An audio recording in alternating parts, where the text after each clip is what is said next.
Hello, Angel. Welcome back to Queen Flow. This episode is a long time coming, and finally, it is here. I have done an episode with my prior mentor and the Shadow Queen herself, Felicity Morgan. Many of you likely know who she is. If not, you are in for a real treat. Talk about disruptive women on the internet. Love her for that. And I just want to give her so much credit too. When I think about all the mentors that I've had, I'm in my 7th year in business. Obviously, I've had many, many. She is one of the women at the top of the list who has made the greatest impact on my life, how I think about business, helping me get out of, kind of like what is normalized and really carve my own path and not being worried about evolving when, the internet's going in one direction, you want to go in another. Like when we use the word trailblazer, which is admittedly very overused in this industry, I would absolutely put Felicity very close to the top of that list. She's just a phenomenal human. She was my private mentor for about 2 years, maybe a little bit more. And I think more because I think I was in a mastermind with her before that. But anyway, she singularly really supported me and just evolving. And you know me, you know my brand. Evolution is like the prime and truth are the primary energies that I work with. And she is such a deep embodiment of that. So no wonder, right? She was such a fantastic mentor for me. And especially I really believe in this kind of like I don't want to use the words all inclusive, but you know what I mean? Where it's not just like, okay, 1, 2, 3, go do this in your business, or everything is an inside job, or whatever it is. It was always like this beautiful mix of course, like strategy and the things that are really important on the from the business lens, but also on the human lens as well, and really empowering me to see myself even more clearly.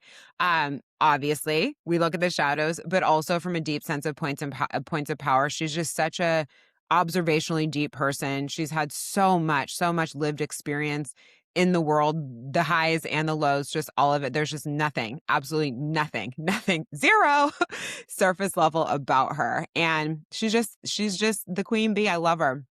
So this is kind of like a deep dive episode on all things. You're going to hear some deep truths, of course. Some might be triggering, some might be activating, but I know it's all going to be perfect. So I'm excited for you to dive in. I also want to remind you that we have our quarterly hot seat coaching call in the Secret Money membership coming up on March 3rd. This is such an incredible opportunity, as normally the only places to be directly mentored by me with hot seat coaching are going to be in my masterminds.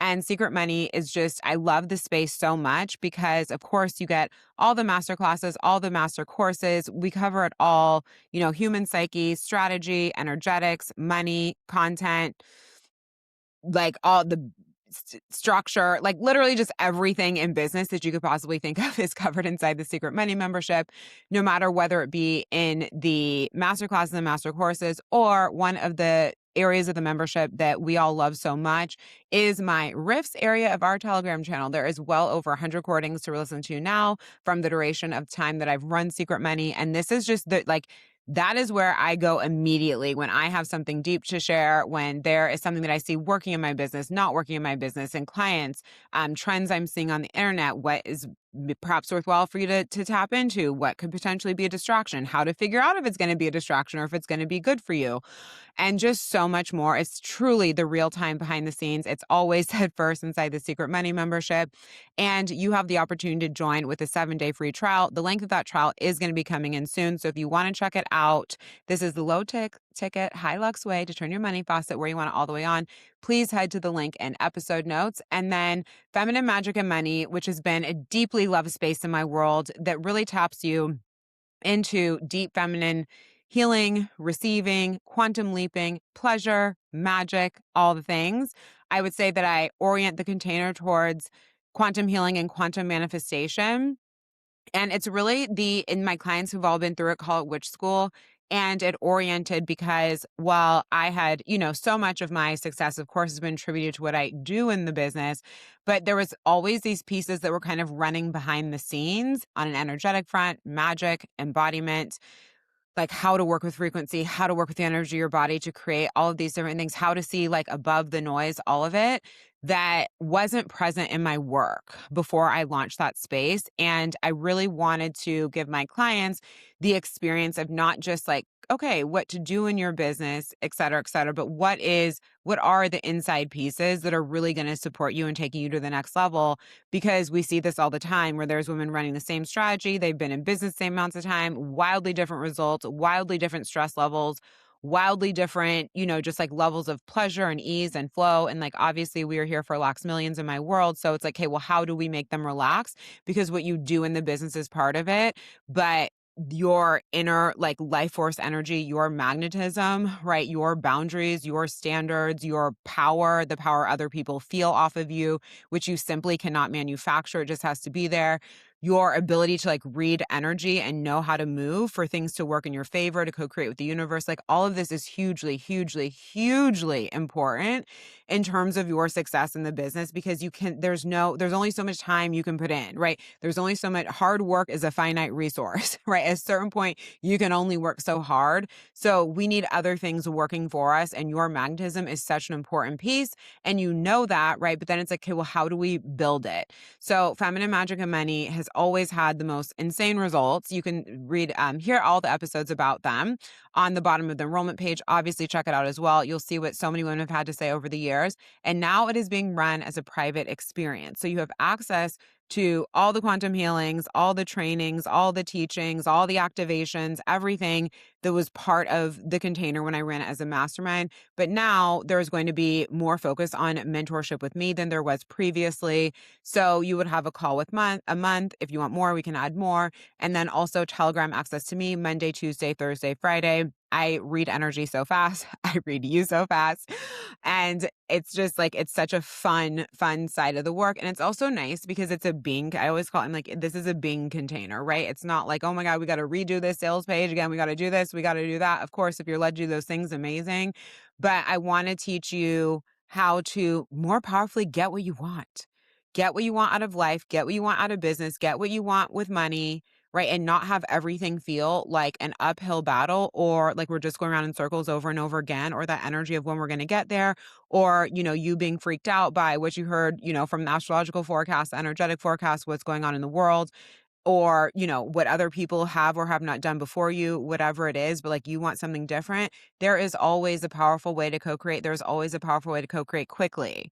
So if you're a woman who loves speed, but you desire in this like lean backed way, if you're not available for your life, any parts of your life to continue to go around in circles, and we want to move forward, and you're not interested in like forward, meaning like, okay, how many more actions do I need to take? How much harder do I have to grind? How much earlier do I need to get up? What else do I need to sacrifice?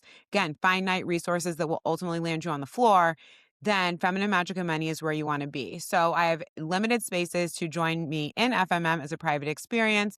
You are able to have immediate start, or you can get on an extended payment plan to join a later start date. But spaces are limited because this is a private experience. And it's really important to me to be like very present for anyone that I have in proximity who's in a mastermind with me, who's in private with me. So I keep it light in terms of the number of private clients. So check out FMM in the show notes below. Come join us inside the Secret Money membership. I want to remind you that you're able to rate and review the podcast and receive $200 off any offer other than Secret Money. And you simply take your screenshot and email it to assistant@jocelynkellyreid.com, or you can DM it to me on Instagram, jocelyn.kelly.reid, and we will get you your code. I love you so much. Of course, if you've not yet subscribed, please be sure to hit subscribe so you know immediately when future episodes come out. And I just know you are going to love this conversation with Felicity so much. Hi, Felicity. Hello, Jocelyn. Oh my gosh, this is so special. So before we like popped on to record, I was just saying like, this is so wild because obviously we've had so many calls and so many Telegram chats. We were even together for the Voxer to Telegram transition that We occurred were. in the industry. And this is probably going to be like the longest we've been face to face. But for those of you who don't know, probably you'll know if you've been in any of my like masterminds or anything like that. But Felicity was my mentor for about, was it 2.5 years? I would say, yeah, coming on to nearly 3 years. Yeah. And so it was really special because I was kind of in that last round before she moved away from really offering so much proximity. And I would say even just kind of like evolved your company sort of not out of personal development, but out of kind of like that more standard coaching model. And so while obviously, like, still very much supporting people, and that was, like, really cool to walk with you through as well as I was also making my company more scalable in different ways than you are. But it was just I was like, "Wow." I remember when we closed, and I just felt such a sense of, like, deep honor. You've had such an enormous impact on my life to even, like, have that opportunity, and I don't think people always I'm like, mentorship is such an incredible opportunity. Like, you don't even offer what you offered before anymore. Like, and I got to, like, experience that and grow through that, and it was really special. It was. It really, really was, like, being able to watch someone live time and, like, we were having, like, very honest conversations around it, like, it was really powerful. Yeah.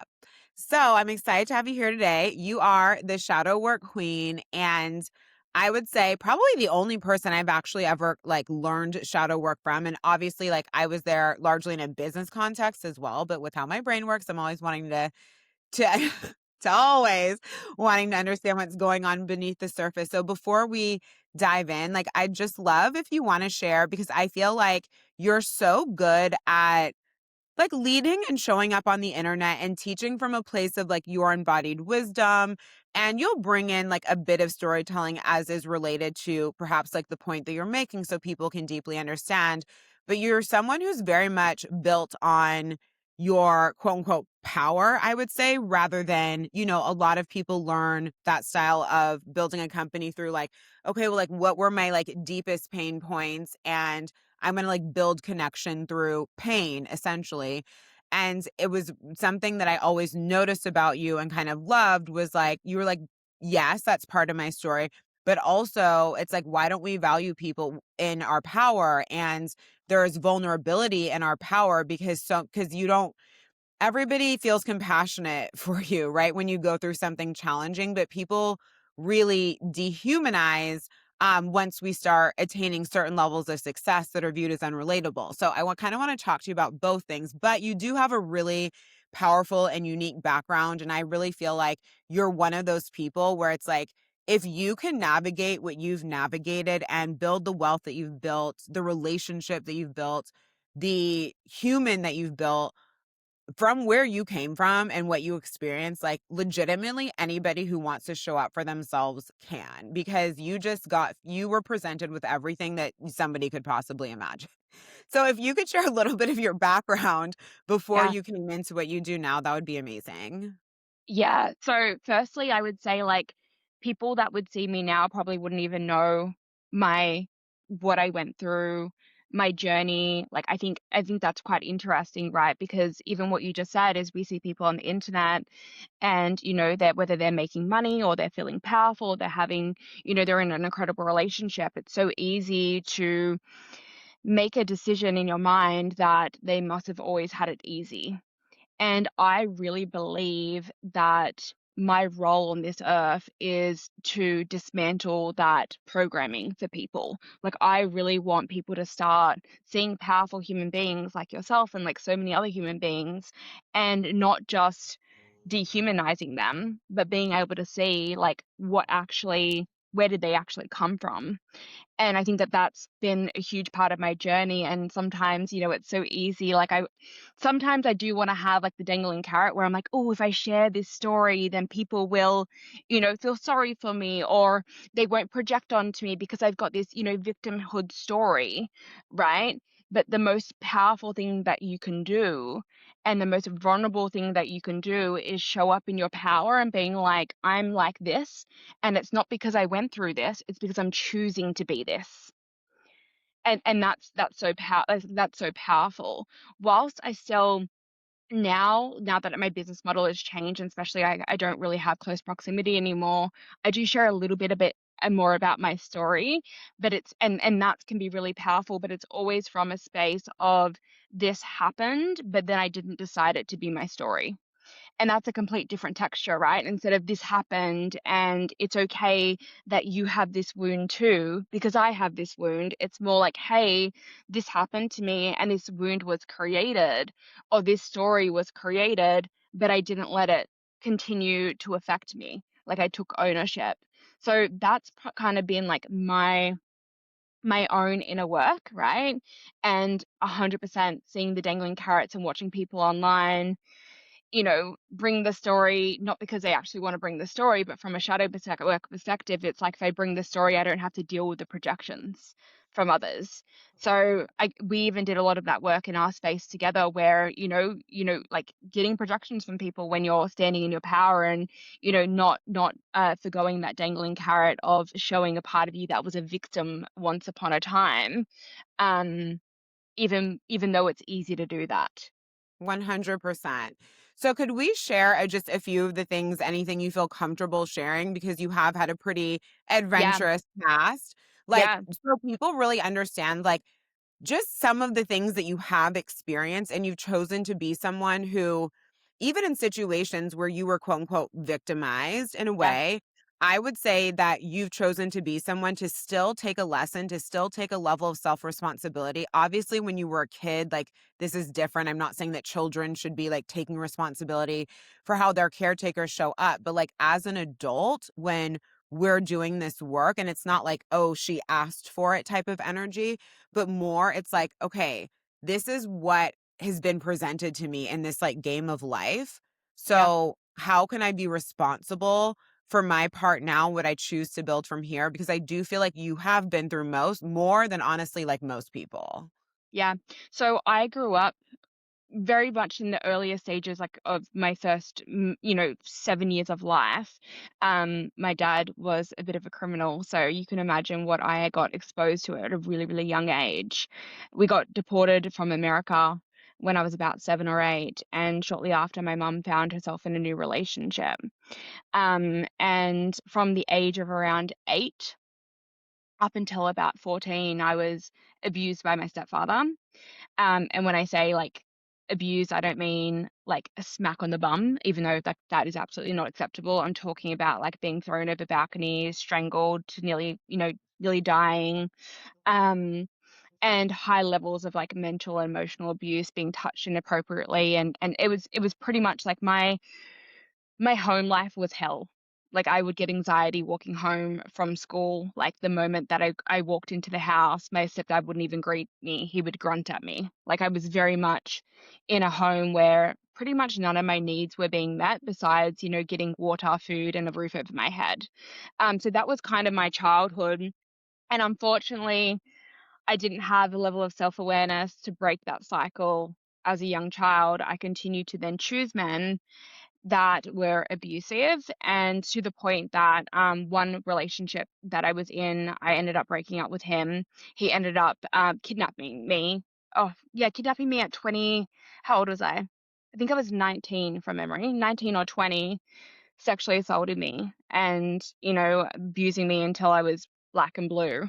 And that was probably one of my wake up calls where I was like, if I don't get my shit together, like I've nearly, like, truly died.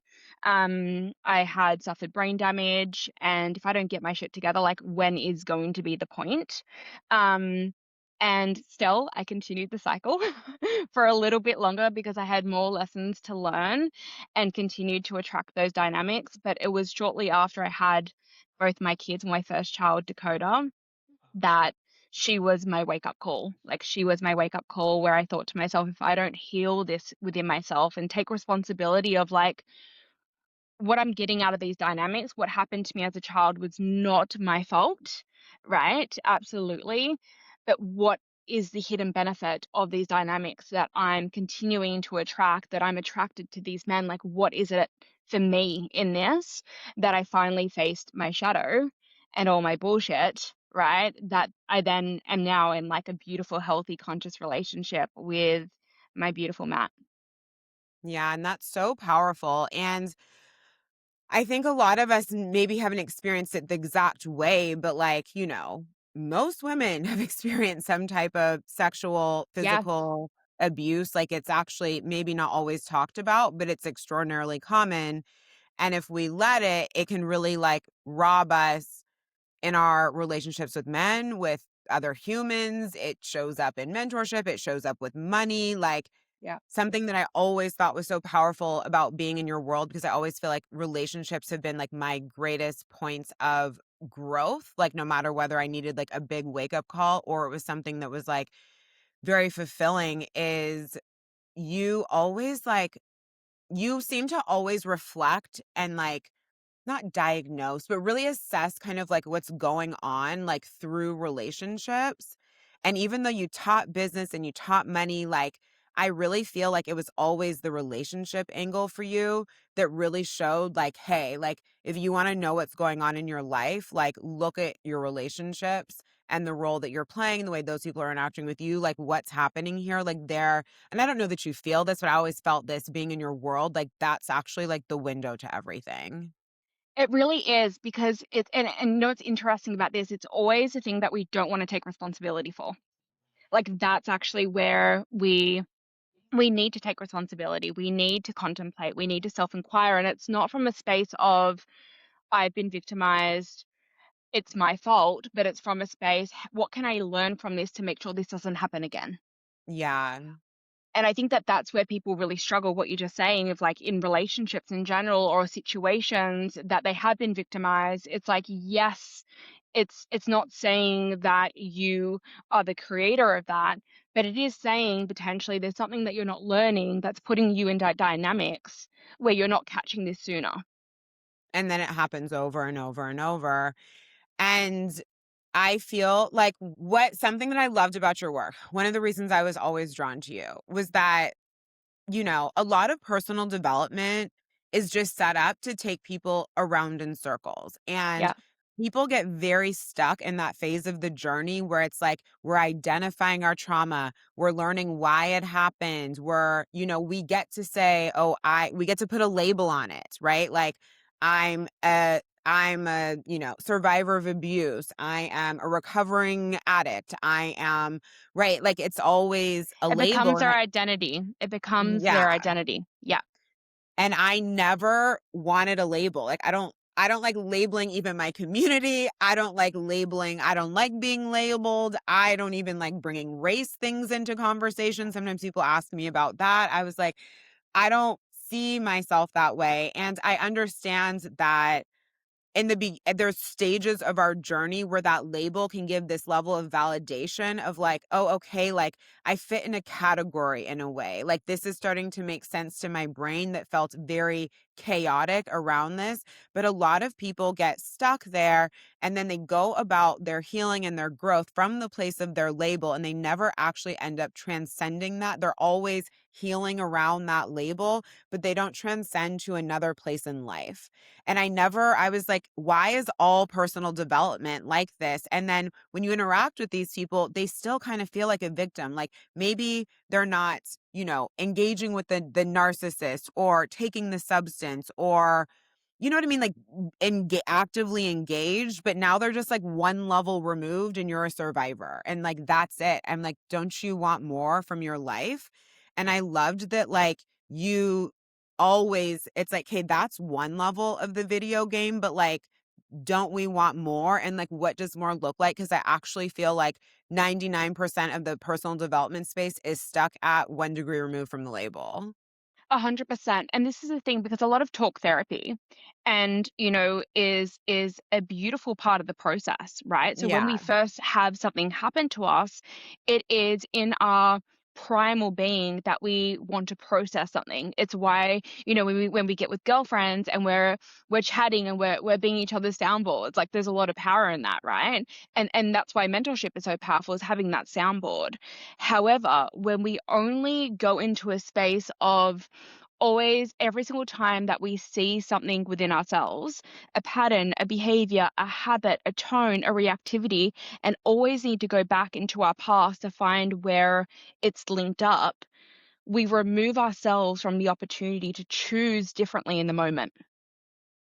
We remove ourselves from that opportunity. So it's like when you first come into personal development, it is about opening up because we've suppressed things, we've forgotten memories, we're unaware of ourselves, we're unaware of why our reactions don't match the present situation, right? And that can be really powerful, identifying how the present moment and how you're feeling isn't about the other person. It's about what happened to you when you were 4, right? But when we stay there and we invest into personal development that keeps us there, we this is where you find people where they're like, oh, they can tell you so acutely around why they do that thing. They'll go, oh, I do this thing, and it's because I've got a wounded feminine, da da da da, and it happened when I was dad, and it was this situation, da da da da, and they'll tell you all the different threads, and you'll ask them, okay, cool, like how are you changing that? And they'll go, I don't know, right?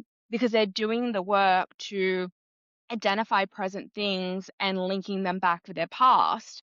But that identification process doesn't actually help you change things in the present moment. Like if I told you a current behavior in one of your relationships is linked to your dad, that doesn't actually help you fundamentally to change that behavior when it arises again. You'll have the awareness of like, oh, this happened because of my dad. I'm behaving this way because of a dynamic with my father, but it won't actually give you the tool to be able to change that. Yeah. And so it's so interesting. So why do you feel, before we get to the solution, why do you feel that this has occurred? Because it's so common. And obviously, most people who are in the realm of desiring to help people are coming from a good place. You know what I Yeah. mean? Like, no one's intentionally trying to keep you going in loops, but I feel like it's very common. So, Mm. like, what do you think happens? I think people are trying to keep people in loops, and I'll tell you why. Oh, you Not do? not from a space of like, no, no, no, no, no, like I'm an evil person. But what ends up happening is in a lot of coaching spaces, whatever space it is it can feel very uncomfortable to look someone in the eyes when they're telling you something that happened to them that was traumatizing, whether it was 5 years ago, 10 years ago, 15 years ago, and say, hey, but you're the one still choosing this. Not many Yeah. people have the guts to do that. So what a lot of people do, a lot of people are aware of someone being a victim, someone playing out something unhealthy, but a very small amount of people are brave enough to actually call it forward, Yeah. right? And this is where once again why you see so many spaces is when someone shares something that is emotional for them or vulnerable for them, the go-to response isn't going, hey, let's work out of this. It's, oh, I'm sorry that happened to you. And once Yeah. again, there is a time and place for that. When it's just happened, you're just opening up about it. There's a time and place. But if you're still replaying the same story 2, 3, 4, 5 years later, that indicates to me that you've been in a validation cycle and no one has had the guts to tell you, or you haven't had the guts to see where you're actually still choosing that. And it's so interesting because I felt just relief by your different approach because, as you know, I don't really like, I just like to tell people the truth of what I see. And I Yeah. was like, am I mean? Am I, because just and I don't like being overly validated. I'm like, I don't need to pay money for you to be my mom. Like, I have a mom. I want to actually grow. I want to change. Like, it's okay if I get triggered. I want to feel confronted, especially being someone who views myself as pretty, like, quote unquote, evolve from where, Yeah. we never know everything, but from where I've been before. And by comparison to, I guess you could call it like the general population, right? So it's like, I wanna have that experience, and I really feel like that's part of why I grew so much with you, and actually, it's so interesting because I felt so safe in our mentorship because I knew you wouldn't validate me, and because I knew you wouldn't gas me up and just tell me how amazing I am and how I've grown so quickly and blah, blah, blah, like, I actually felt because you were not overly validating that you could actually see me and all the experiences that I had, or in rooms I've been in where there's just so much validating. Oh my God, I'm so sorry. Like I actually felt other because and it's sort of like, I would ask you these deep questions and other people would have told me, "Oh, that's just like how life is." And I was like,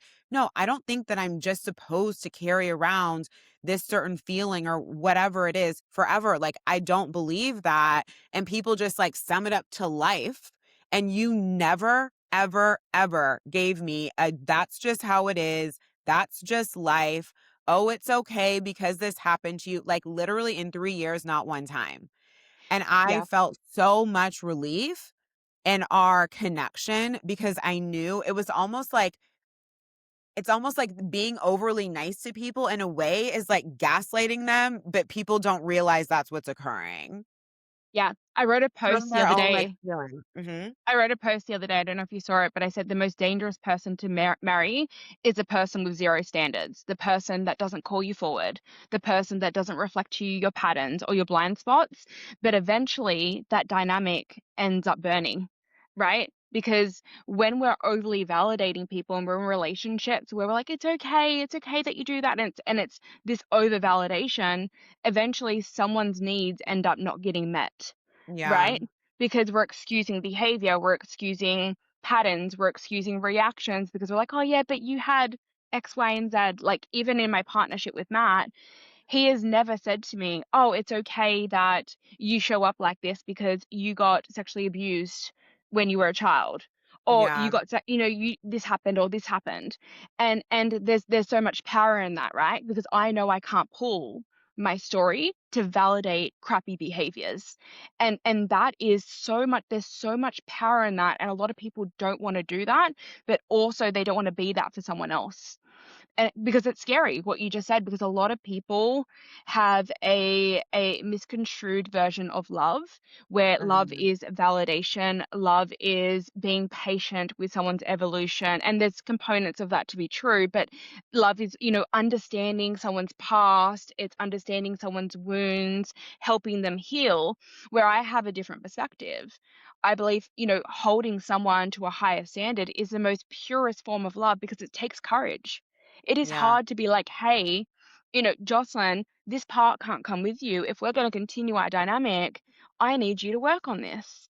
Right? Yeah. That takes more guts than me going, it's okay you do that, babe.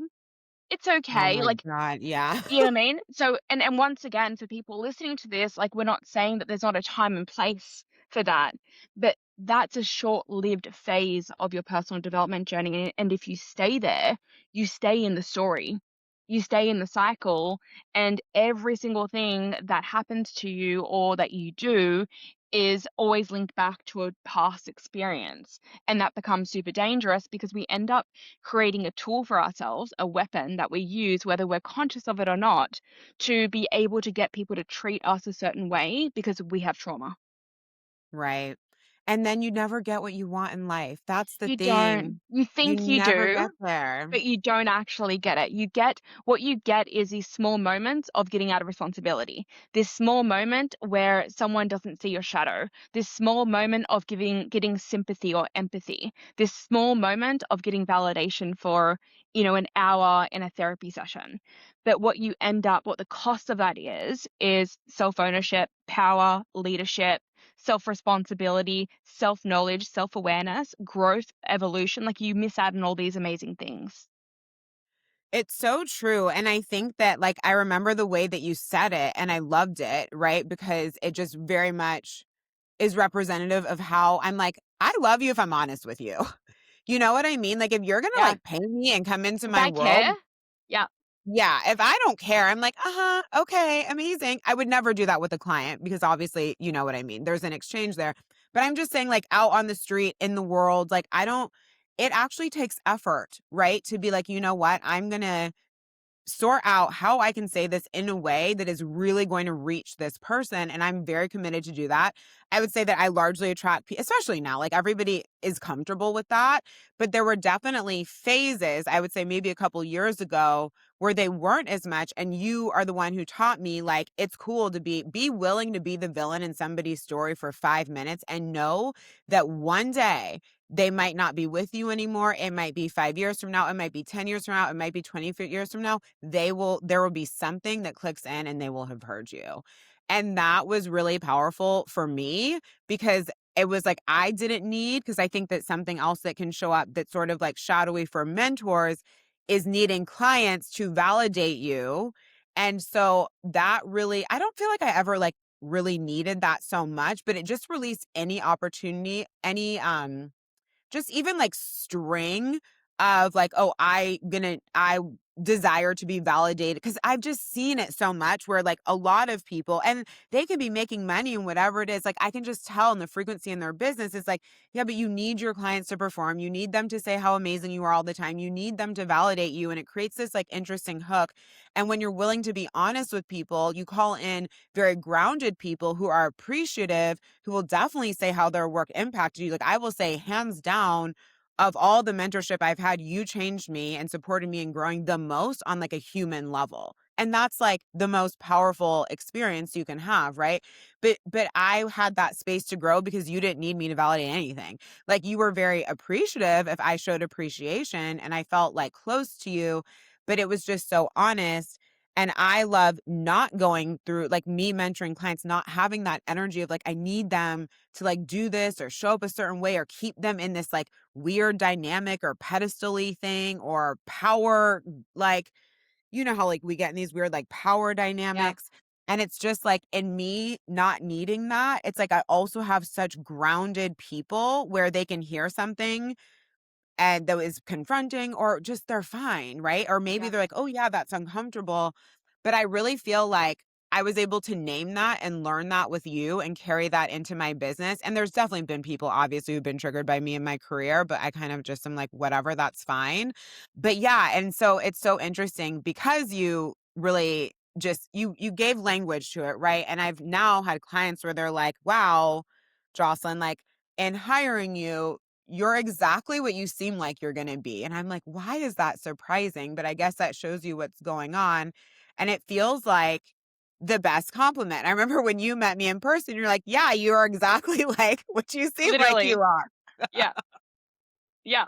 But this is the power, And I right? was Because like, "Thank you." this even comes back down to the relationship thing again, right? Where it's like, for me, I would rather know that in any dynamic, especially when someone's paying you to reflect them their blind spots, like, reflect to them what they can't see, but then you're like, oh, but I don't want to reflect them that because that will change potentially how they perceive me. And if they take it the wrong way, then they won't continue to hire me. So it's Yeah. very much that. And this is where we put our own emotions above someone else's evolution. And I remember something that I promised myself when I embarked on, coaching people and mentoring people, and a promise that I made, that I said to myself, like, if I fall out of this, I'm out of integrity. And, Mhm. I have to stop coaching. Like, if I can't hold this, then I'm out of integrity, is when I choose to put my emotions above someone else's evolution. And there's been times where I've been the devil for an hour, 10 minutes, 2 minutes, 10 seconds. I've also been the devil for years, right? And sometimes it's a message 4 years. I literally got a message the other day from someone 4 years later after coaching them, going, I'm so sorry for how, like, you were completely right, and thank you for having the courage to reflect that to me. So it's about, if we're going to be interacting with people and we're asking people to pay us for their evolution, right, and being, a soundboard, a new pair of a fresh pair of eyes, is not taking that lightly. And I'm really proud of myself because I did never take that lightly. It was something that I'm like, if I'm in this with you, and I'm charging the big bucks as well, then I need to make sure that I'm in integrity with myself. That if I see something, and it kind of goes into the space of, I don't know the saying. I literally forget the saying, where it's like, seeing evil and not doing nothing about it is just as evil. And this Mhm. comes into the same space where it's like, seeing someone be reckless or play out a pattern and do nothing about it. It's like pushing them into the pattern. It's like saying, Mm. go play Yeah. there. Like, it's literally saying, hey, I know what you're gonna do. I know you're gonna hurt yourself, and you're paying me for me to be like another set of eyes, and I'm gonna be hush about it because I don't know how you're gonna take it. And the shadow part of that, it isn't even I don't know how you're gonna take it. It's I don't know if I can handle how you take it. And I want you to continue to see me in a certain light and pay me, Yeah. which is kind of a dark energy if we really think about it. And it's interesting because a lot of people, I actually did a funny reel about this. I don't know if I posted it. But I did a reel of, like, 2 characters, and it was, like, a mentor and a client dynamic, and, what the message was, like, "Oh, like, you paid a mentor to validate you, or you paid a mentor to like you, or you paid a mentor to," whatever it was, and so many people are getting into relationships, they think to help them, to evolve them, to, help them grow, but really, they're actually looking for a dynamic where they're validated. Which is the exact opposite of why you wanna be in the room. Yeah, but it can feel good in those moments, right? Because it can Yeah. make you feel like you're growing, and I was on a podcast the other day and I said this, and this goes into 2 different parts, but the first part is when someone reflects to you a present behavior with a past experience, you're mind blown. You're like, "Oh my gosh, I do that because, oh my gosh," and it feels like growth in the moment, right? It feels Mhm. like growth when someone can reflect to you a behavior that you're doing in your business or your relationship or with your money is because of a past experience, you can feel mind blown. You have this fake breakthrough because you're just, oh my gosh, I've never seen this, but nothing actually fundamentally changes, Yeah. right? Well, and this is what a lot of people just do in the industry in general, like, they just make decisions based off excitement across the Yeah. board. In the company, in, where we're putting our money. And it's interesting because it's almost like people know this. And so I feel like this was like the birth of hype marketing. It's like, oh, people respond to it. So I'm just going to leverage that as my whole business strategy. And then I'm like, people can market and sell however they desire to. But for me, what is sort of sad about people who respond to that is I'm like, you don't even know why you're there. You're just like, you got hooked in emotionally by someone who knows exactly what they're doing, and you're feeling excited or they're You're making you feel dysregulated. You're not even this. excited. You're dysregulated. Mm, You're dysregulated, and you experience that as an excitement. yeah. And then as long as they sort of like keep you on that high, you stay. Yeah. And this is why a lot of people come out and they're like, whoa, I don't even know what happened. Well, and it's also the part when you enter a space or relationship from like that, it can be any different part, but like that hype marketing, validation marketing is the same thing, right? It's just a different texture of it. But anytime you enter from a very aroused state, right? You're pretty much saying to yourself is I want to experience this feeling for a long time. And then when you Mm, get into that dynamic, obviously no one can feel activated for a long duration of time. And this is where you're seeing so many coaching and client dynamics become fractured. Because two parts is either the mentor or coach is selling from that space, or the client is just committed to coming into spaces like that, which there is truth to that, and I've experienced that. And that often ends unhealthy because they're expecting the feeling that they got at the start of the relationship to continue on, and that's unsustainable because we would just be walking around dysregulated humans all the time. yes, true. And I love that because, you also reflected like there's so many seasons to relationships. You might find someone and it's brand new and it's shiny and everything feels revolutionary. And, then maybe there's a season where, okay, you've integrated this certain amount of learning.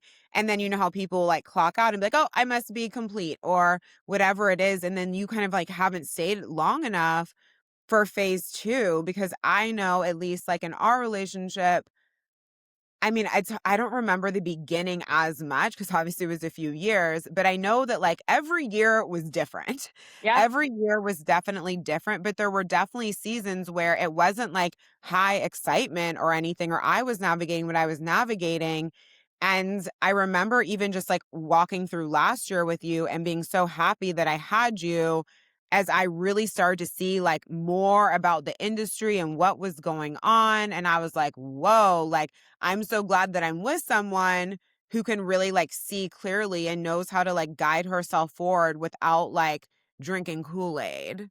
Yeah. Yeah, and it's what it's like, an example of that would be also, like, and I've said this to you before, it's like we want the new fresh thing, not because we actually need the new fresh thing. It's because we want to hide from the answer that is actually in the old thing. You know, Yeah. and that sometimes is that when in any relationship, it's there's always going to be something that you need to learn from that relationship. And at first it can feel like, oh my gosh, this is a new thing. I've never seen this before. I never heard this before. And then eventually it feels boring, but the boring is where you integrate things. The boring Yeah. is where you embody things. It's when you really take responsibility for things. It's when you really listen to things because you're not excited anymore. It's not fresh new things. It's like, oh, I'm going to actually embody this, implement it, execute it, refine it, master it. And even an example of that, even me with shadow work now, obviously I've been studying shadow work for over a decade.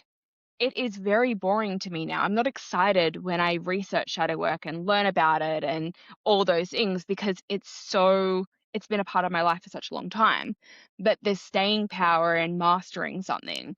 And it's so different to what you're just saying, like mentorship, where people are like coach hopping or going from course to course or book to book. It's because at first it feels activating and exciting because it's new. And our ego believes, and our wounded version is like, new is going to save me, right? This new thing's gonna save me. But when they realize once that phase that they actually got to put in the work, they don't want to do that. They want that quick fix. And often that's found in new relationships and even outside of business, same thing, right? This is why people cheat as well. They feel like they're going to get that void that is met usually at the start of the relationship because it's like high and aroused and all that stuff. But when the relationship settles, they notice that they still have this massive void and they're like, oh, I'll find it in the next relationship. Yeah. And you can spend your whole life doing it. People do. People do. They Yeah. just go and they think it's because, and they call it intuition. They call it, I'm just being called elsewhere, or I'm just feeling like this space or this phase of my life is closed. Right? I feel incomplete here. You know, the relationship's ended. It's feeling like it's at the end of its cycle. Like we'll tell ourselves things that sound super valid. Yeah. Well, I always say the most dangerous thing we can do is like lie to ourselves. Yeah. It's so interesting. So I love to, because obviously, my audience loves the business and money vibes as well.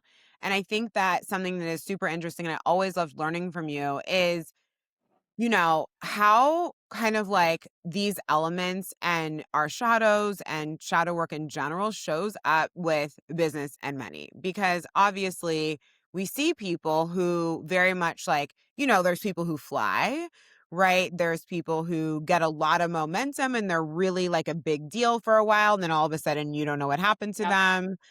And I always thought that dynamic is really interesting, and now I've been around long enough to witness it, and I remember talking to you about that and thinking it was, like, just a cool conversation so that we can not be that.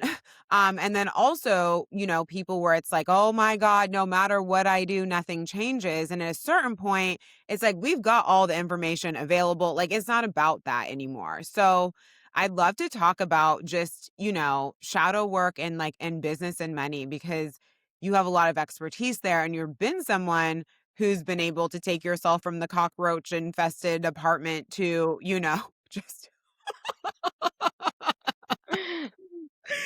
to a Oh. multi-milli lifestyle and bank account and assets and all the things. And so obviously you started out with it being there with money feeling complicated and hard as well. So I guess to focus the conversation so you know what to answer, it's like, so how do you feel that shadow work for you has showed up in your financial journey? Because you didn't have a leg up, there was no one else paying for anything, you had 2 kids, you were a single mom, and you needed to figure out how to build a company while also having children. I've gotta say, I hear people pull the mom card who have husbands who pay for everything, they're living in million-dollar homes, all these things, and you were in, like, a cockroach-infested apartment with, 2 little kids. And we had rats in there too. Like I haven't shared that, but there was a lot going on in that house, let me tell you. Okay, we had, like, a whole fur family, but not in the way you're normally used to it. It was wild. The kids still speak about it too. It's actually really like, do you remember when that house the apartment that we lived in that had the rats? I'm like, yes, I do, honey. Things have changed around here. Um, So in regards from a shadow work perspective, and I think that this is really valuable because I feel like depending on where people are at in their journey, they're going to resonate with this. The first thing that I personally had to transcend was realizing that I wanted to struggle because I got validation and attention from my mum. And that was really hard to admit because my mum used to say things like, "Oh, like you're a cat with nine lives. Like you always make it happen. Like poor you, you've got two kids, no one helping you." Like she would give me this validation. So I remember thinking to myself from a shadow work perspective, I was in a very much a state of my business where I would make money and then I would lose it. I would make money and then like unexpected bills would come. Like a electricity bill that I forgot to pay 6 months ago, and then suddenly they're cutting off my electricity. Like it was always these common cycles. And when I started exploring shadow work, what we do explore in shadow work is the secondary gain. What is the benefit from the things that you claim that you hate and that you dislike, the things that you claim that you don't want, that you want to change, but yet there's no change happening. And when I sat with it, I was like, "Ooh, I what I get from this cycle is validation from my mum. I get people to feel sorry for me. I get people to feel sorry for me that I've got two young kids by myself, fully providing for them. And also, people wanted to support me and help me, right? Mm, Because they felt sorry for me. And I was scared, a deep-rooted part of me was scared that if I got successful, no one would feel sorry for me. And what was the interesting part was I was trying to get my mum to feel sorry for me for what I wanted her to feel sorry for me when I was a child, what was happening with my stepdad. So I never got that validation from my mom that she had watched me get abused technically and do quotations nothing about it. And I never got that validation that from anyone really that of what happened to me. So I was trying to get it in an unhealthy way right. because And I then go I ahead. created more struggle because I'm like, I'm getting this validation and it felt good. I honestly, it really did. Like, especially when I had two kids, like like a young mum with two young kids, honestly, like people would help me like in the grocery market with my trolley. Like people, like I don't know, there's an energy that happens when people see a young mom with two young kids clearly not doing that well, right? Yeah. And even though that validation wouldn't be as good as becoming rich and wealthy, that version of me didn't know that. I was so addicted to that validation. It felt so good. I had created an identity around my struggle. So this is what happens with shadow work, and this is what happens with shadow work in business, where the dynamics that we're not meeting within ourselves, these unconscious desires and impulses that our shadow wants, if we're not bringing them from the unconscious to our conscious and going, "Oh, what am I trying to get out of this dynamic?" we don't have any control over our shadow and we seek these desires and feelings in unhealthy and destructive ways. And this is where you'll see people, you know, they're doing in quotations all the things. And whilst that's always usually never true, right? They feel Never, never, I've never. never, anyone who has said to me, I'm doing all the things, I've never seen them do all the things, right? But, but what we get to look at in that dynamic is any person that has said that to me, they have had high self-obsession where they're constantly in shame cycles, making every single thing about themselves. Everyone else's success means something about them. Like every single thing externally is then inverted into what does this mean about me? So it's understanding the benefit from our struggle and why people continue these cycles out and then how it impacts their business because they're not meeting the part of themselves that is perpetuating the cycle. So how did you feel? So once you had the awareness of essentially like, hey, I'm wanting mom to validate Yeah. what I experienced with my stepfather, and it has me living in a rat infested apartment.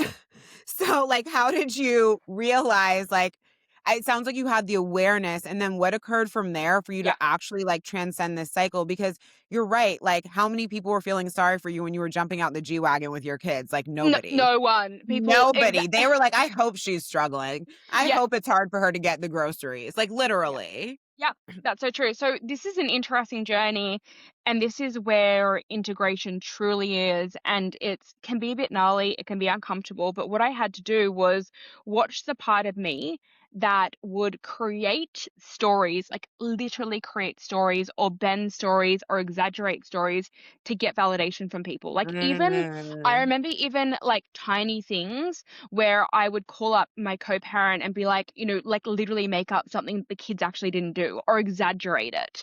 So like little yeah. pockets of moments, even if I had had a great day, my mum would call me and I would be like, I'm really tired. I got up with the kid. Like it, I would often go to the negative. So I had to really go on this like validation detox of like how I've spent my whole life showcasing to people how hard done by I am. I'm going to go on a massive detox that even if I experience something negative or I have a hard day, I'm not allowed to speak about it. That's So what that's would you how say instead? Because I feel like a lot of people need to do this. Like, what yeah, would you say instead? I'm amazing. I went for a beautiful walk. It's a sunny day. Dakota did this and Orlando did this. We played, blocks after. We did, we went for skateboarding. Like I would speak about only the positives. And I had to do that extremity because I was so deeply in my victim, so deeply in the struggles, so deeply in, being really strategic with stories that on a very conscious level, people wouldn't pick up that I was being negative, but I would allude to things to make people feel sorry for me. So I had to go on a massive detox in that. And then also what ended up happening, which is super, super interesting, when I decided to not get the validation from my mum, I ended up hating her. I went through this whole right? Because the only thing that was keeping my relationship with her good was her validating me, right? So it was really interesting. I was not acknowledging my hatred at the time. It was hatred. It was a strong anger towards my mom, and I was suppressing it, and what was suppressing it was her validating me for who the woman I was today. So when I never got that, when I didn't get that anymore, I was so angry at her. I was like, you're not validating me. You don't see how much I do. You don't see what I went through. You don't see what I had to overcome. Blah blah blah. Like I was looking at my sisters and being like, she's validating them, she's doing this for them. Like I went into like a bit of a mess. So it actually got worse before it got better. And I didn't speak to my mum for a couple of years. And I really had to navigate all these dynamics and emotions that I had suppressed. Right. And this is how shadows work, right? We get things in, unhealthy ways to keep our shadow at bay, to keep our Mm, shadow quiet. It's like, hey, like these feelings, these emotions, these wounding that I have, I'm going to get these needs met in other ways. So I don't need to look at this. And this is where you see people, go go dating everyone and go and have sex with every single person. It's not because they're obsessed with sex. It's because they're trying to get that feeling met so they don't need to actually deal with what's underneath. It's like a hint of pleasure here, a little bit of validation here, a little bit of, more pleasure here. And it becomes a cycle. But those, those, um, those feelings that we get and that validation that we get keeps the shadow suppressed. So when you go on a validation detox, let's just say, all your stuff comes up and you get to explore it. And I absolutely didn't explore it in the best way. And I definitely made a lot of mistakes. But what I can say now is I have the most beautiful relationship with my mom from choosing to work through what was actually mine. so and that, I'm assuming, took a couple of years. So how did you wind up coming back together? Because, some people say it's like, we know when people need to decide, like, do I want to talk about this with this parent? And then some people will sort of teach you, like, well, you can never get to that place of peace if you don't have a conversation with them. But sometimes you can't have the conversation. Like, how Yeah. did you navigate all of that? Like, did you have a conversation with her about the abuse and that she hadn't addressed it? And like, how did you go about this whole So I thing? did, and she was at a stage in her life then that she just wasn't able to accept it. And I Yeah. remember thinking to myself, and I've spoken about this in my content, I needed this perfect apology from her. And I needed her to validate certain things and say it in a certain way. And when I realized that, I was like, oh, I'm literally placing my healing outside of myself. Like Mm, expecting my mom to give me the perfect apology is so unrealistic. And if I choose this and I say that this is the only way that I'm going to heal, how is that going to then affect my other relationships moving forward, that I'm always going Mhm. to need people to show up for me in a certain way in order for me to process or evolve out of something. And I remember Yeah. thinking to myself, like, I'm not going to wait 10 years to get this perfect apology. So I decided to heal and process things in a way where I didn't need anyone but myself. Where I'm like, if I can heal this by myself, I can heal anything. And there's so much power in that. And I've literally been that testament to myself now, where I've navigated so many things in the past few years that I haven't really needed anything outside myself. Whilst I've gotten support, it's come from a space of overflow versus needing things outside of myself. So That that kind was of like kind of anxiety driven, like somebody else fix this. martyr. It's like a martyr energy. So that it was a bit of a process. And what's interesting is eventually I got to a point that I really didn't need it, and then I lived the embodiment of that for many, many years. And then I'm gonna say 2 years ago now, we were at a family vacation with my mum and my sisters, and my mum broke down and just cried, whelped, and said sorry. And Yeah. it was insane, because it was the moment that I didn't need it, and I had done the Mhm. work to have it embodied. Like, I think a lot of people, they embody something and they go, "Well, where's my apology now? Like, I don't need it anymore." It's like, no, you need to actually live that. You need to walk the walk and walk the journey of actually not needing that. Like, show me you don't need that. Because it's Mm. easy to not need it for a day or a month or 6 months or a year, but show me you don't need that for many, many years. And once again, like, it wasn't until 2 years ago. And, I went on this journey with my mom nearly 12 years ago now. And so that's a lot, that's 10 years waiting, right? And then her doing that, and me feeling, it was interesting because I went through my own shadowy shit with that, where I was like, "Oh, I don't know if I can receive this, because I don't know if I want to receive it, because I built the identity around not needing it. If I receive this, what does that mean for me?" So I had to work through, like, oh, like, I can receive this, and that's not going to affect the inner work that I've done. But ultimately, what the point that I'm trying to make is, you have to go on a massive detox of your shadows, otherwise you will just recreate them.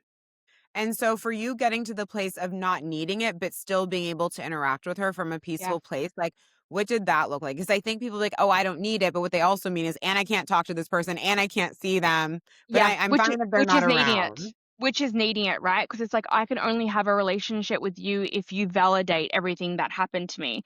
And, like, it's impossible for someone to validate every single thing that happened to you, especially our parents, because the way that they perceive the situation, the way that you perceive it, is wildly different.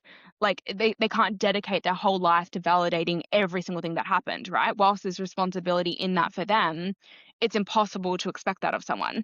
So the process was, it it's interesting. So it was kind of very much a lived experience, where I would have a relationship with her and interact with her, and then I'd be like, "Oh, I'm projecting onto her, I'm creating stories," and I would be Mm, doing shadow work with her, on her, right. pretty much every interaction, and then being like, "Okay, cool, I'm gonna clean that up. That's mine. Oh, and that's not mine. That's her stuff." Yeah. Right? So it was just this constant process of interacting, what's mine, what's hers, interacting, what's mine, what's hers, clean it up. And then the moment that I went into a space of any time, like, expecting something from her, I always took responsibility for it. Where I was like, I don't actually, I can't put that expectation on my mum. I'm a full grown adult now. Like, she's not responsible for validating every single thing in me. Whilst that's nice, and, if I affect my children, I believe it's my responsibility to validate them and apologize. But the other part in that, we can't live in that realm, because when we live in that realm, we end up waiting for people to do things for us or say things a perfect way in order to heal and evolve. And we never get that's how we spend decades in the same situation. Yeah. And even, like, the apology that my mum gave me, I could pick that apart and be like, "Yeah, but she didn't say this and she said this," and, like, it wasn't really like I could pick it apart, and it was still beautiful, right? But the shadowy part of me absolutely could have picked it apart, and that was probably the best that my mum will ever give me. Like, it might just Yeah. be the best apology that my mum ever gives me, right? Yeah. And so would you say that, like, because you know how, like, do we really need to quote unquote confront people about what occurred? Because a lot of times I feel like, people have Yeah. opinions about that. I think there's discernment here, there's both. Where I think, like, sometimes, and I was actually just having this conversation with my partner, because as an adult, I've never confronted my stepdad. And that's there's been constant battles within me of like, oh, like, am I not confronting because that's a hard conversation? Am I not confronting because, like, I'm scared? Am I not confronting blah blah blah? Or am I not confronting because I'm staying above it? Because I'm not Yeah. choosing to bring that back into my energy. So what I would say is asking yourself what that is for you. Sometimes we Um, don't confront because we're avoiding a hard conversation. Like, one of my girlfriends has gone, like, I'm not going to go into too much detail, but has been sexually abused, and she confronted her person. And when you understand her story, it makes sense. You get why she confronted that person, right? And there's so many different elements, and I can't really share those. You would know who the person is, but, like, it's also that where it's like, am I confronting from a space of wanting to offload on them? Right? And I'm not really doing it from a space of wanting to come to peace with things, but it's more from a space of, standing up for myself in a way that's not really gonna help me, or yeah. am I running from the conversation? So I actually don't believe in a yes or a no. It's what's the situation and what's your intentions behind it. Yeah.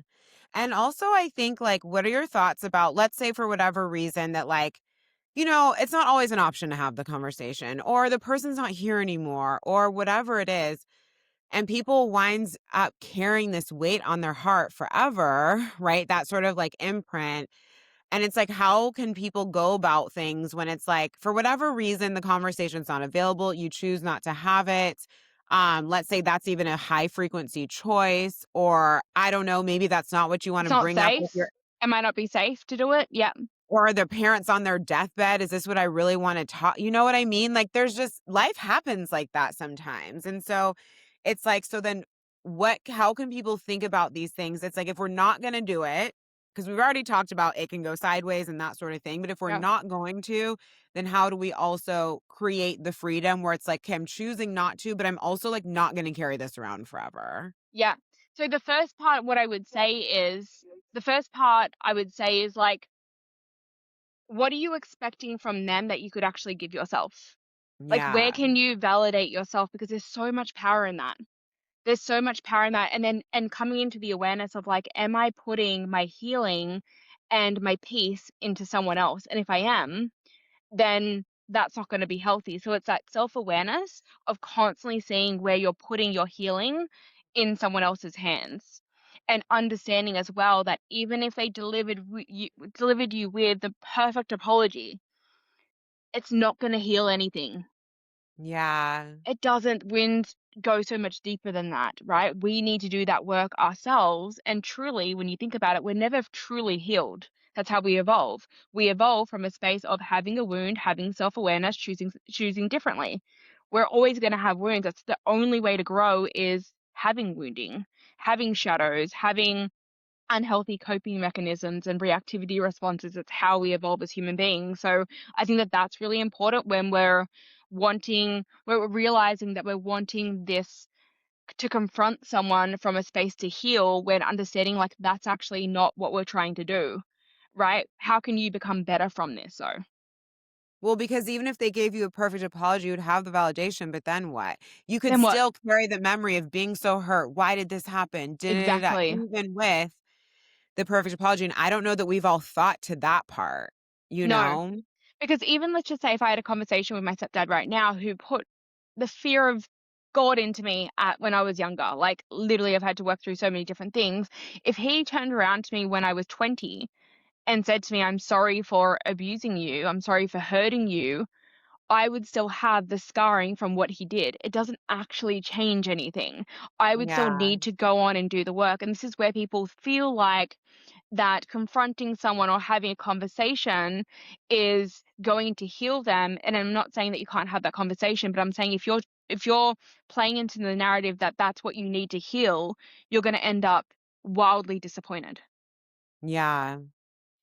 And obviously, it must be interesting because another thing I really admired about you was going on this, journey with Matt. And it was so interesting. And people have mixed responses to this, but I'm still going to say which something that I loved, I was like, wow, she's the only woman on the internet who makes loads of money, who somehow has a partner, who's also like actually expansive for you in that area because there's so much online about like, basically being like the female breadwinner and how we acclimate to that role because it's become so common now for, in our industry, lots of women making lots of money and their partner is like definitely showing up in the relationship in all these other ways, but it's like the breadwinning role has like fallen to the woman, which is very non-traditional, and you didn't want that. And I remember never really resonating with that message, not because I don't respect those dynamics, but because it just for me, it's not actually what I want, but it's not coming from a place of anybody else's lesser than. It's actually an extremely common situation. And so I'm just wondering because you had gotten yourself to a place of, I don't know, did you have an 8-figure company yet? Like, I Yeah. think that, Yeah. you had an 8-figure company. We're not talking about, you made 6 figures, made multiple 6 figures. Let's find someone who's a millionaire, right? Like, you had multi-millions, the whole thing. And you were like, and of course, there's all these other things that, I mean, he's like an incredible man in so many different ways. But I loved watching you walk the walk of like, and I still want more and I still desire to have someone who can expand me in this particular area, who can still provide for me in this particular area, even as a woman who has command over 8 figures. Yeah. And This is so uncommon. it is. And the thing for me, and once again, everyone's different, like what you just said, I respect those dynamics too. But one thing I believe and I really, really value in people isn't successful people because they have money or successful people because they have status or power or whatever it is.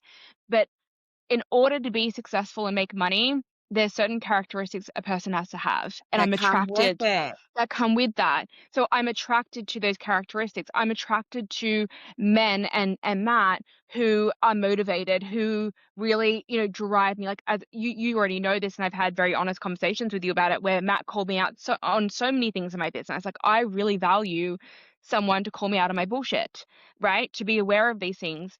And for someone to be that acutely aware of my bullshit, right?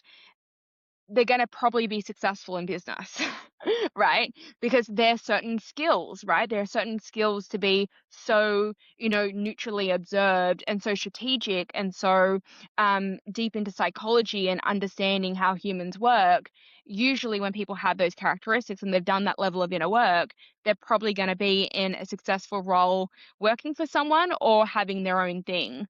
So, that for me was the reason why I knew I wanted to attract a successful man, and I did want to attract a man who could make money, had money, like all those things, because I knew the characteristics that came underneath that. I knew who I had to become in order to Yeah. make money. I knew who I had to become to create a successful business and continue to work on it every day. Like I knew who I had to become, and I wasn't willing to get into a dynamic where I wanted to teach that to someone or be the only one choosing to do that work. And it's so interesting. And, like we all just get to choose what we desire. But Yeah, I feel the same. Like, well, if I'm here to live a limitless life, I don't really want a dynamic where it's like, well, I always have like kind of have the upper hand on you in this area. yeah, And I'm not saying that women who have that, like that's the dynamic they're playing out, but I feel like my growth, my evolution is the most important part of my life. And also, I spend so much time being expansive to other people, right? And I love that. But I'm like, I don't know. There's something about someone who's has wisdom that I don't have in that area that's very attractive to me, right? And yeah, not just having that in paid mentorship, but it's like because of who I have to be a match to that, to have that, to it's just calls me forward in a very different way for me than someone who's like, "Oh my god, like, what you've created is incredible." Like, I Yeah. don't know, for some reason, that doesn't turn me on. I always joke, I'm like, "I want him to walk in here and be like, 'Oh, yeah, I had an apartment like that when I was 25.'" Yeah, and you get to have that, right? And this is the thing that I Yeah. think is really cool because like we're so quick to demonize the other side and everyone gets to have their own thing. Some Yeah. people want their relationship to be where they clock off out of work, where it's like, oh, I just Yeah. want it to be about, love and family and this and that. I personally wanted my relationship to be somewhere that's stimulating for me, that activated me, that pushed me forward, that motivated me. So I knew then what came with that, this type of person would be that for me. So I think that that's really cool. Also, and I reckon that this would have come from wounding once upon a time, but I've obviously done a lot of inner work for this to not come from wounding, but things can come from wounding and then you can tap into the high That's frequency of it. true. I always in relationships that I always want them to be able to leave if they ever want to, or I want to be able to leave if I ever want to. And money, having disproportionate, having like for me personally, having someone who only makes the money here or only makes the money there puts people in dynamics where if they did decide to leave, it would be either a bit more of a mess or that person kind of has to start over again or they can't match the Yeah. lifestyle that they had before, right? And for me, I never wanted that dynamic. I wanted to always be able to leave when I wanted to leave or someone else to leave me if they wanted to leave. And obviously that once came from a wound in childhood, like not being able to leave Yeah. an abusive home. But then it was like, oh, actually there's power in that. Like being able to always have yourself, right? There's actually a lot of power in that. So for me, that's always been something that's super important to me on both parties, where I always want, someone to not stay with me because and whether we believe it or not, people will say, I never stay with people for the money. It's just like, Oh, yeah, come but yes, we do. when you understand human needs, you will overstay in dynamics that are unhealthy for you because you are getting food, water, sometimes happiness, like you are getting some needs met. So there's been proven reports about this where we overstay in dynamics when we are, let's just say, the person making the least amount of money because we know Mhm. if we leave, we have to go down on the quality of life that we are currently living in regards to like money whatever it is. So for me, I never wanted that, but some people that's not important, they have their own thing. So I think it's important to know what sometimes is important to you from childhood and it might come from a wound, but then you can use it for the power of it, the greatest gift of it. Yeah, and it's so interesting because of course we want a space, where we can just like turn off and live life and also enjoy and have fun. But I feel like if I let myself be like, "Oh, that's all I'm looking for," like I'd be lying to myself. Yeah, Like if I said that, I would be avoiding like someone who would actually call me forward because, for example, like many people don't, right? Because they're like, "Oh, what you've done is already amazing." But I'm like, "Yeah, it is, but like I really want more and I really want to live up to my full potential." And if the person that I'm with is the person I spend the most amount of time with, like how will I get there if they don't, you know what I mean, see me in places where I'm not seeing myself? And to me, it feels good to be able to be like, "Hey, like, he actually, like, legitimately has more experience than me in these certain areas." Like, to me, that actually feels safe and good rather than threatening, if that makes sense, or, yeah, like, it doesn't feel so much like because I think sometimes, it can be received as, like, control, especially if we kinda had a parent dynamic or a relationship with our father where there was a lot of control. Sometimes, like, a more masculine man or a man who has, like, a lot of command over money and power and those things, it can feel threatening.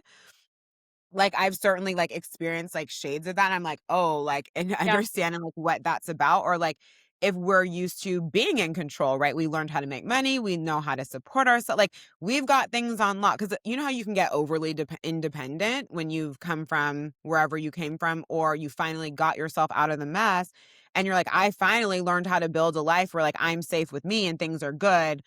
Okay, this person, like their power is kind of like radiating in a certain yeah, way at a higher level than mine. Like I'm suddenly feeling like threatened, you know? And so it's interesting to me to be like, okay, that's one level. But if we dig deeper, it's like I don't know, for me, now it feels like there's actually safety in being with someone that I can like learn, who knows money better than I do, who knows more about investments than I do, who knows more about whatever areas of growth opportunity. And like even watching you and the difference in how you lead business before Matt and after Matt, like, and I are two different people. Like, It I know it you're doing is. the work yourself, but like I was around you well enough to know, like, Yeah. you were at a totally different level since he came into your life, like the end. Yeah. Yeah. He called me forward, like, even when he came and looked at my website and he did this and he, like, pretty much nearly laughed at it. He was like, "You need to sort your shit out. This is so unprofessional. Like, how do you expect to go to that next level? Like, you have created your business on a whim, but it's not gonna last unless you do X, Y, and Z." Like, he was so brutal with me and I loved it. I was just like, "Oh my God, I'm, like, so attracted to you right now." But he Yeah. he really expanded me in that way, and I think that this is really cool because it's like, if you are someone, and let's just say you're a woman, that you really do love to be expanded in money and business, let yourself fucking have that. Some people don't Yeah. have that and they like to be expanded in different ways, and that's all perfect and all fine. But if you have that desire, it's okay to have that. It's okay Yeah. to want that, right? And it's even funny. It's like we allow ourselves to have that in a friendship or a family dynamic where we're like, I want friends where, they expand me in play or excitement or adventure. I want a friend who goes on their hikes. And we even say that in relationships where it's like, I want someone who's fit. I want someone who's, but the moment you say, I want someone who's got money or I want someone who's successful, people are like, oh my gosh, right? But it's like you're allowed to have all the other things. But if you have that desire, that itch where you're like, I really do love being stimulated in that way, you get to have it. Yeah. It's so interesting. I mean, it's just, and I've played with other dynamics and like, I don't know. I just get bored. It's just not, and especially maybe, some women's primary motivation is like, I just want to make sure he's like a good father and I can Yeah. have kids. And I totally understand that. But to me, I'm like, but he could still be both. I don't want Yeah. to have kids. If he has kids, that's okay. But I'm saying like, I don't necessarily desire to birth. I mean, dog mom life, 100%. Uh, but yeah, I just found that so interesting about you because I mean, I can think of like one other person, your best friend, Jessie, Yeah. who is in that situation. And even, meeting her partner very briefly, and I met Matt very briefly, but it's like you can feel the men with that kind of free, it's different. It is different. It is different. They are at a they don't even have to really say anything to you. And you can feel the difference. And I'm Yeah. like, I love feeling that difference because it's like, what is it to me? It's like it shows me, and it's like I don't want to become a man, obviously, or become like them. But there's something about that difference that feels like, oh, there's something like new here. I don't know how to Yeah. explain it. That's how it feels to me. Yeah, and I feel that because obviously I know Jesse and Oscar really well. Like when you see their Yeah. dynamic at play, he very much expands her. I mean, he Yeah. calls her forward, he calls her out, and sometimes she doesn't want to hear it, but you can see it from a space of like he fucking loves her so much, like he But really he's does. so warm. And I talked to him He, for like 1 minute, he's but like, he's beautiful. He's like yeah. Oscar's an absolute legend, but yeah, so it's even that where it's like you and Jessie always wanted that. She wanted someone to expand her and, money, business, whatever it was, and he was that for her, and they've always been that for each other, and it's why they're both wildly successful. Yeah, and it's so cool to even like watch since I knew you before and after to watch that. And also just, to hear about it from you because I do think we've been on our own for a long time or we're kind of used to these like dating dynamics where we actually do kind of have the upper hand or where there is that Yeah, dynamic of like, well, I could literally walk away from you at any moment and it would not affect my life. Right. Which is not where we want to be. But like if you go out and just, if you I can have just, a balance. You can have a yeah, balance. So even an example, like with Matt and I, we share bank accounts.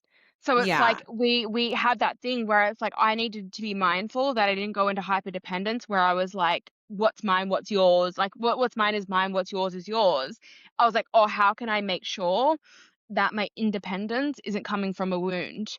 So for me, yeah, what felt good, and Matt and I had a really open conversation around it where we're like, okay, cool, like we've both got things, we've both got money, we both have assets. Okay, cool. Like, what does that look like where we're not being hyper independent, that it's coming from a wound, but we're making sure that we can feel a mesh. So for us, it's like now we've got shared investments. We've both invested into things together. We've got bank accounts together. Like there would never be, you know, who pays for dinner tonight. We would just pay, like it would just come out of our account together.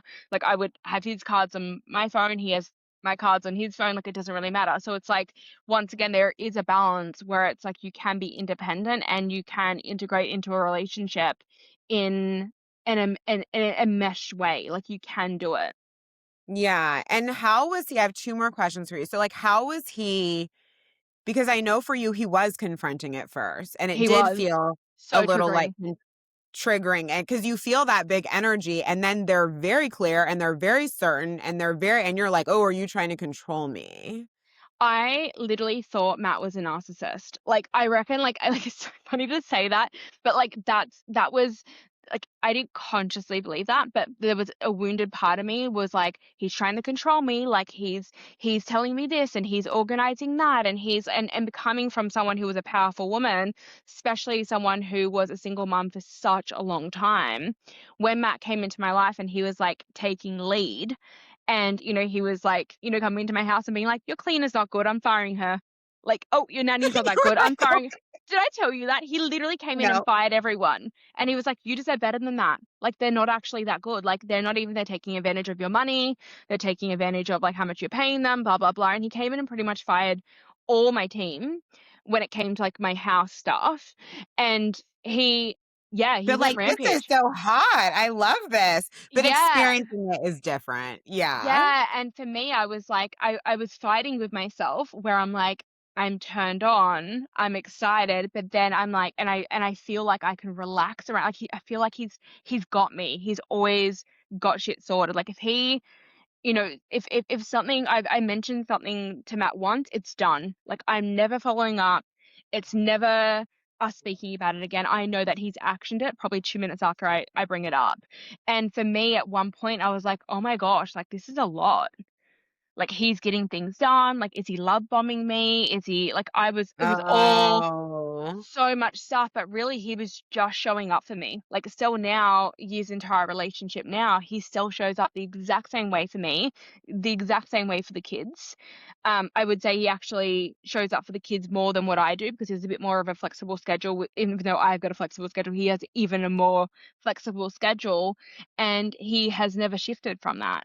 So it was interesting for me to work through. I thought I wanted a powerful man, a successful man, a dominant man, but then when I received it, all these projections and triggers came up that I had to work through. How did it feel? Because, like, you would get gossip all the time. Like, even you on the internet, it was like, oh my God, Felicity. And then, like, in a way, his success, like, trumped yours in Yeah. some area. Like, Yeah. it just did, right? So, how was that for you? Like, also, like, not being necessarily like the big financial fish, even though you Yeah. are, It was interesting. Even on our first date, I couldn't find a parking spot. So, and we had never met before. And I was trying to find a parking spot and I like couldn't find when I like was getting lost in the city and like I think my damsel was coming out if I'm honest. And he was like, Yeah. "Oh, like I will get in the car with you." And I was in my G-Wagon. And he hopped in and he had no response. I was like, this is usually like my thing. Like I can show how successful I am. And he literally had no response. And I was Yeah. like, because he was used to that.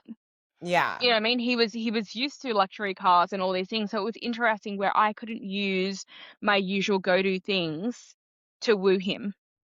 Yeah. And I just had to be myself, which was also really, really beautiful because when you do meet someone who has the same level of power as you can't use the tool of power. You can't use the tool of money. You can't use the tool of I'm so successful. You just have to be yourself. And that But was wasn't that what. so freeing Oh, it was also? it was the best and scary and it was scary because I literally had to dismantle my ego straight away and he called me forward to do that. Like he was not he never asked me questions about my business or anything at the start. And I Which is didn't. also nice. It was so Yeah. beautiful, but it was just that balance, that balance that I did where I was like, "Oh my gosh, I feel seen. Oh my gosh, I can't use my usual things to." woo men my success. And, when I was younger, it was, telling my abuse story. I've been through this, and people would be like, "Oh Oh my God, man. you're amazing." But then when I got successful, I pretty much was using the successful thing as a band-aid to the victim story. Like, I was still using something Yeah, we're still that using something. yes. What do you think you would have felt like? Because he obviously met you when you were like very established, Yeah. but let's say that like you were not there quite, financially yet, or whatever it is. Like how do you feel like that would have mattered? To him, I reckon no, but I know that he really valued a successful woman. Like, he was very much the same as me, where he did want someone who was strong, who had done something with their lives, like, he very much valued that. But do I think that that would have changed our relationship? I think if I absolutely was like, I don't know, I don't like, mean if you were like, let's say if you had just made your first seven figures or something like that, if you were more like in that territory, but being like the woman that you are, you know? I reckon he would have still been into me. Yeah, because he didn't really know. I mean, Yeah, I'm great. that's He didn't true. he didn't really know, like, we didn't even exchange social media until, like, I think it was, like, a month or 2 months in, Yeah, which is good. which is amazing, and not saying he didn't stalk me, but my real last name is different to the last name that I like, my last name isn't Morgan. So Yeah, even that, he only knew me as my real last name, so there was even things like that where, like, we couldn't find each other. I love that though. Yeah. Because there's so much many like, and the internet sometimes like kills that. I'm like, let's just like get to know people without Yeah. creating all these stories and assumptions from their business brand. Yeah. Like, that is not how I want to be evaluated or the lens that I want to like talk about myself through in an intimate relationship, like out the gates. I really liked us not having socials for, like, the 1 or 2 months that we did. Like, I really liked that because I didn't see what he was doing, I didn't see his friends, like, I really got to, like, meet him without any projections or, like, stories. Because when we Yeah. see people's, like, social media, we make up stories of, like, "Oh, they're this type of person, and they don't like this, and they like this, and they're this." Like, we make up stories around what their life is like, what it's not like, we make up stories in our head, so it was really refreshing to just be like, I'm not even gonna go on your Instagram. I just think you have such a cool story and it's so rare, and there's so many beautiful stories but I just love yours because it's one that doesn't get modeled very often. I mean, I know like one other person. So, Yes. it's really cool to see and honestly just the transformation in your business. It was like he came in and was like we are like everything is changing. I remember telling you this, like, when, like, Voxer and Telegram were a thing, he's like, "Why are you in there so much? Like, you're not a mother." He was like, "What is this? Like, why do they need to speak to you so much?" Like, he was so savage, and I was like, "You're actually right." Like, he's like, "They're full-grown people, like, why do they need to see?" And I was like, "Ooh, there's truth to that." Like, he really reflected so many cool things to me. Yeah. And look what you've built Yeah. Yeah. and how fast you've built it. It's really fucking cool. Mm. And I love that you're just like, I love this about you where it's like whatever you say you were going to do is like what gets done. And I think something that's so admirable about you is like, you don't just try things. Like if you go down the road, you master the road. You're like, and I don't think that you do this from a competitive place, but it's like, if I'm going to do this, I'm going to be like the best in the The game at best. this. I'm going to be the best. And I know, there's always people making more money. Like we're always, no matter how much money you make, there's somebody else, but it's not even like, about that, but it's like if I'm going to do shadow work, I'm going to own shadow work. If I'm Yeah. going to create an app, I'm in the shadow work realm, I'm going to have the best shadow work app. If I'm going to go down this style of content road, then I'm going to create like maybe it feels, I feel awkward and like a giraffe in the beginning, but people are going to know me for this, right? And like where does that, and this is my last question. I know we've been on for a while, but like where does that for you come from? Because I feel like you are one of the only people I've seen be able to do that without all of this bravado. Like most people spend time telling you they're a trailblazer. They spend time telling you how innovative they are. They spend time telling you how everybody's copying them. Like even women making eight figures, whatever, a lot of the time there's just all of this like self-obsession and they're almost like manipulating the audience to believe how influential they are because they talk about it so much. And instead, you just like do it. And I really like that because it's just so uncommon. Well, I think the first thing is I clock my insecurities. It's like when we try to go and tell people who we are, it's because there's a part of us who feels like we're not that. We haven't met that part of ourselves. So when if I'm, going on the internet saying like what you just said is like I come in and I master everything and I blah blah blah like and being so loud about it, it's because I haven't met the shadow part of me that is actually not that. So I always say you will never defend what you're not. You'll never feel the urge to defend what you're not. So there's that part. But even from like a character building lens, I am very comfortable, and I've said this to you so many times, being a beginner. I have met, I have a good relationship with being a beginner. I have a good relationship with looking like a giraffe. I'm a very good relationship with people watching me and me not doing that well at the start, right? And being okay that that's just the part of mastery. That is the path of, integration and embodiment is showing up anyway, even when you might actually feel shame about it later, right? So and I think that's okay, right? So I would say there's that part, and then the next thing, and I always say this to Matt, and Matt reflects this to me, I fucking commit. If I say I'm gonna do something, I commit, and then I ask myself, what are all the shadowy ways that I'm gonna say to myself that this is not important anymore when I feel like a dick, when I feel like I look silly, right? Like, what are the things that I'm gonna say to myself that is going to validate that that I no longer need to work on this thing? So I would say those 2 pieces, like being okay with being a beginner and just like fucking committing. And then how do you like not balance that, but like you still own your power. You know what I Yeah, mean? So you're not like, oh, well, I need to, humble myself so much. Everyone can just see me as innovative. Everyone can just see me as the best. I yeah. never need to say it. I feel like Well, you will also own, you know it's what that I mean, mixture of where you sit. excellence. It's that mixture of excellence where it's like, I'm gonna look like a giraffe, but I'm gonna give this my 100% and make sure that my best foot is forward. Yeah. Right? So it's that beautiful balance, what you just said. It's like you don't need to do it from a space of humbling yourself of like, I'm fucking shit, look at me. Like, oh my God, Yeah. I'm so bad. It's like, hey, I still feel powerful even though my results don't match that yet. Yeah. Right? So an example, a very good example, because I think this would be really good, is like I remember a couple of years ago, about a year ago, maybe 2 years ago now, going, my content sucks. My content is shit. I need to work on content. So I spent the past couple of years working on content. And I look back even a year ago, my content, I'm like, oh my gosh, that was so bad. But I was okay to have that period of feeling powerful and understanding what I was creating wasn't that powerful. But knowing the And this I repetition, think is it. Yeah, where it's like it doesn't mean that you feel like shit about yourself every day. it just means I've got But more to learn because what I right. create and what I do doesn't make doesn't resemble who I am. It doesn't mirror who I Mm, am. It's just that I don't have the skills yet. I don't have the experience. I don't have the self-awareness. I don't have the knowledge. Like I don't have the things yet. I'm okay that they get to land. So I'm okay with it's that beautiful balance of being able to feel powerful when you're currently shit at something. yeah. And did you know, were you like did something come into your awareness around all of either you made all this money with this content, blah, blah, and all of a sudden you're just like, "Oh my lord, this is shit."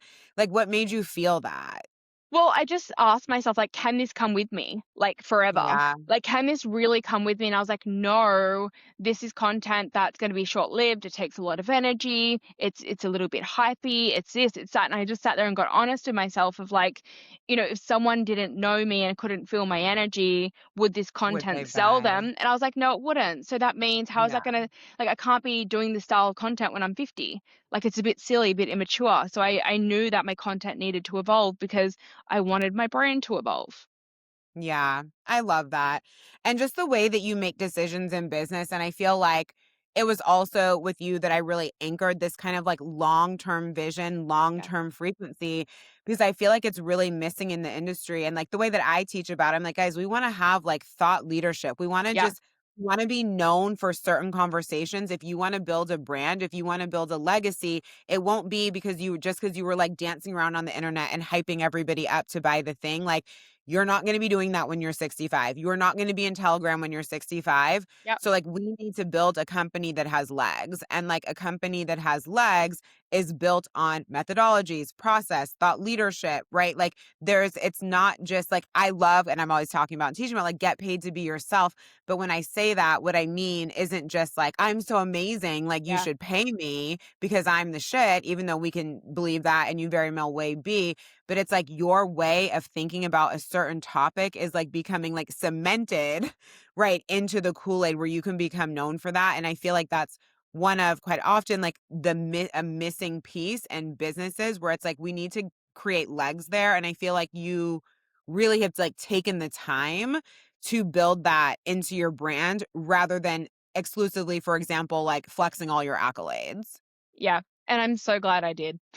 Because look what's happening now. Yeah. And you were able to like walk away. And I'm sure this didn't happen immediately where you like dropped the proximity, dropped all these things. I don't imagine that you were having your highest months when you were doing all of that. I imagine your income tanked quite a bit. Yeah. And then you had to come And then back. I And built like, it back up, and then I built it back yeah, up, and I didn't take, a month or 2 months. It took nearly 6 months, maybe even a bit longer than that.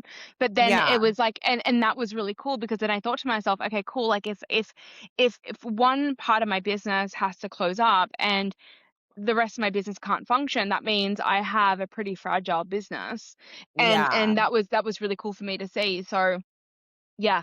So cool. Well, obviously I could talk to you forever. This is how I was here for 3 years. Oh, I love it.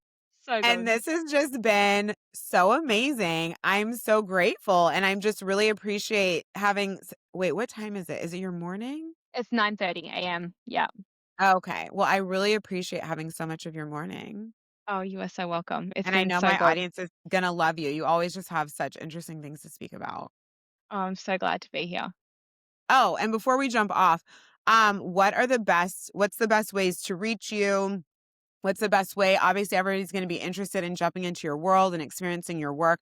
We will have links in episode notes. But what's the best place to start? So my Instagram is I am Felicity Morgan. I reckon like probably the best way to start in my world is Shadow World. It's like my shadow work community that really just teaches you how to begin your shadow work journey or how to continue it.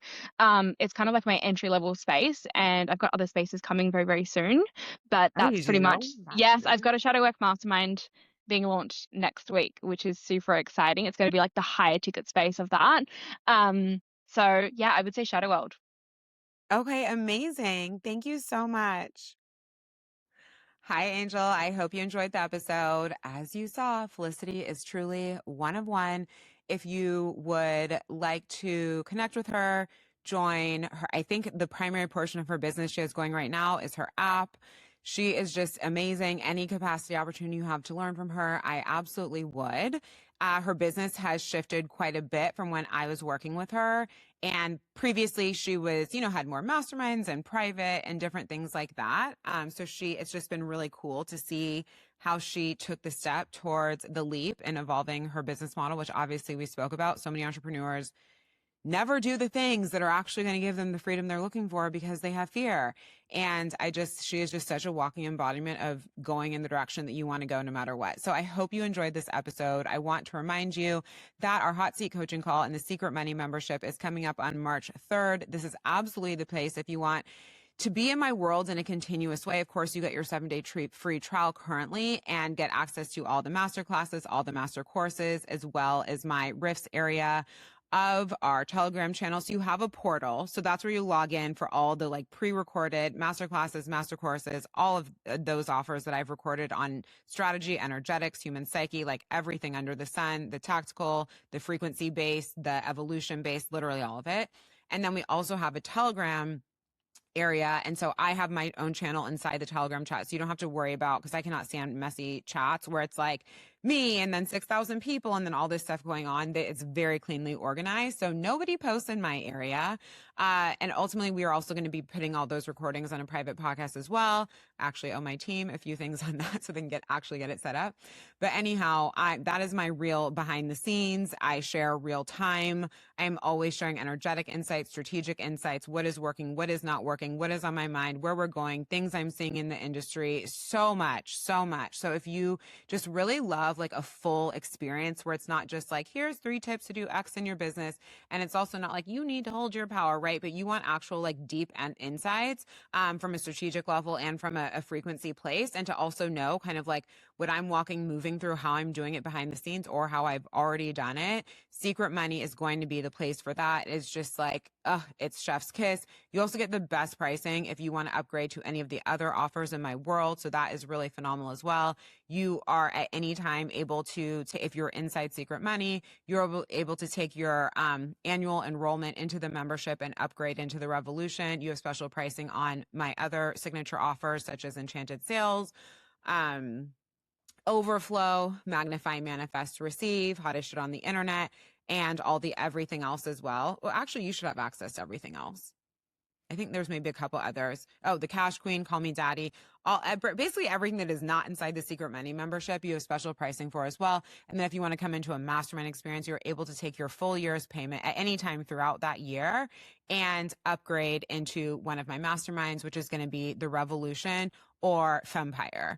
So jump in. Especially right now, we have this 7-day free trial. You can get on a hot seat coaching call with me as soon as March 3rd.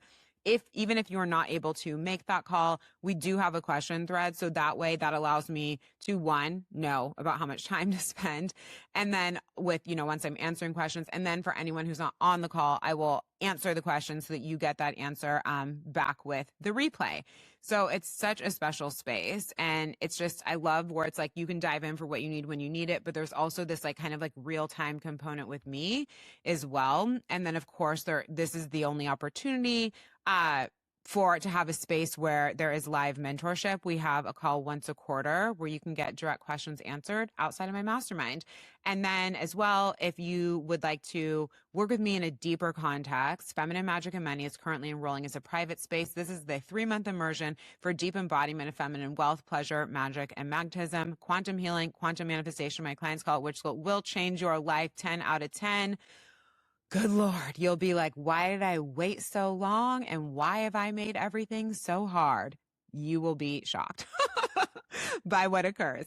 And this is the first time that I am offering it with this level of proximity access to me. So previously, obviously, all the calls with me were group calls and a group experience, but now you have a private call with me a month, as well as private Telegram access to me Monday, Tuesday, Thursday, Friday. I am a whiz at reading energetics, understanding what's going on, why, how to move instead, seeing your patterns, seeing your blind spots, seeing your points of power, and powerfully understanding co-creation and how to create what you want quickly, but from a place of alignment, because otherwise you are just going to put on your masculine shell and you're going to try to push till you get there, because that's what's been modeled to you.